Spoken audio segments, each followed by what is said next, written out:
राज्यसभा की 11 सीटों के लिए आज हुए मतदान के बाद कई राज्यों में तस्वीर लगभग साफ हो गई है। इनमें बिहार की 5, ओडिशा की 4 और हरियाणा की 2 सीटें शामिल हैं। मतदान शाम 5 बजे तक चला और कई जगहों पर नतीजे लगभग तय माने जा रहे हैं। देश भर में इस बार कुल 37 सीटों के लिए चुनाव प्रक्रिया चल रही है, जिनमें से 26 उम्मीदवार पहले ही निर्विरोध चुने जा चुके हैं। बिहार में एनडीए ने सभी 5 सीटों पर जीत दर्ज कर ली है। हालांकि आधिकारिक यानी ऑफिशियल अभी इसकी घोषणा हुई नहीं और घोषणा का इंतजार है। मुख्यमंत्री नीतीश कुमार, भाजपा के राष्ट्रीय अध्यक्ष नितिन नवीन, रामनाथ ठाकुर, उपेंद्र कुशवाहा और शिवेश राम की जीत लगभग तय मानी जा रही है।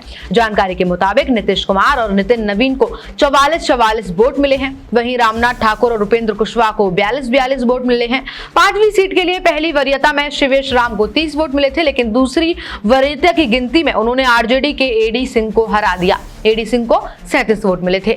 आरजेडी नेता तेजस्वी यादव ने भी हार स्वीकार करते हुए कह दिया कि अगर उनके सभी विधायक मतदान करते तो नतीजा शायद अलग हो सकता था। अब बात हरियाणा की कर लेते हैं। हरियाणा में वोटिंग के बाद चल रही मतगणना की करें तो राज्यसभा चुनाव की मतगणना विवाद के कारण रोक दी गई है।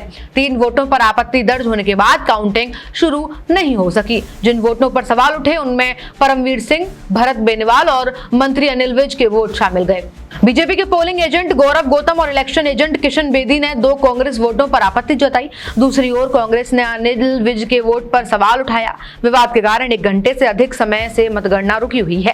कांग्रेस अध्यक्ष मल्लिकार्जुन खड़गे ने इस मामले को लेकर चुनाव आयोग को पत्र लिखकर तुरंत हस्तक्षेप करने की मांग की। उन्होंने कहा कि चुनाव की निष्पक्षता और पवित्रता को प्रभावित करने की कोशिश की जा रही है और इसे तुरंत रोका जाना चाहिए। अब बात तीसरे राज्य की कर लेते हैं, ओडिशा की। ओडिशा में राज्यसभा चुनाव के दौरान क्रॉस वोटिंग की खबरों ने राजनीतिक माहौल गर्म कर दिया। यहां बीजू जनता दल और कांग्रेस के कुछ विधायकों ने बीजेपी समर्थित निर्दलीय उम्मीदवार दिलीप राय के पक्ष में मतदान किए। ओडिशा प्रदेश कांग्रेस कमेटी के अध्यक्ष भक्ता चरण दास ने दावा किया कि कांग्रेस के 3 विधायकों रमेश जैना, दशरथी गोमांगो और सोफिया फिरदौस ने बीजेपी के पक्ष में वोट दिया।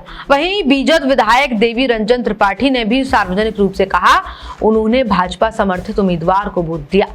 ओडिशा की 147 सदस्यीय विधानसभा में बीजेपी के 79 विधायक हैं और उसे 3 निर्दलीय विधायकों का समर्थन प्राप्त है। वहीं बीजेडी के पास 48 और कांग्रेस के पास 14 विधायक हैं। और इसके बाद जैसे ही ओडिशा के चुनावों का रिजल्ट आया तो ओडिशा के सीएम मोहन चरण मांझी ने नवनिर्वाचित सदस्यों को बधाई दी। कुल मिलाकर राज्यसभा चुनाव में कई राज्यों में राजनीतिक समीकरण बदलते नजर आ रहे हैं, जबकि कुछ जगहों पर नतीजे लगभग तय हो चुके हैं। अभी सभी की नजर हरियाणा में रुकी हुई है। मतगणना और आधिकारिक घोषणाओं पर टिकी हुई है और लगातार इस सबकी नजरें जो है इस बात पर टिकी हुई है कि हरियाणा, ओडिशा और बिहार में अब क्या होने वाला है और राजनीतिक समीकरण किस ओर बढ़ता है। चुनावी अपडेट जानने के लिए देखते रहिए अपडेट इंडिया में आपके साथ कृपा उपाध्याय।